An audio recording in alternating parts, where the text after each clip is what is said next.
और विश्व के कंठ में लिखिए, कंठ से नीचा उतरे वैसे पहले मकार के उच्चारण के लिखिए और वह बीच में कंठ में आए तो भगवान के अमृत लुट के लिए और भगवान के नाम पर नीलकंठ, बोले नीलकंठ भगवान की जय।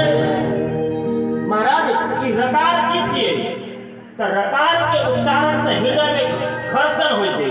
र र र र र के उच्चारण करबे ना बेरबे तो घर्षण जका महसूस है।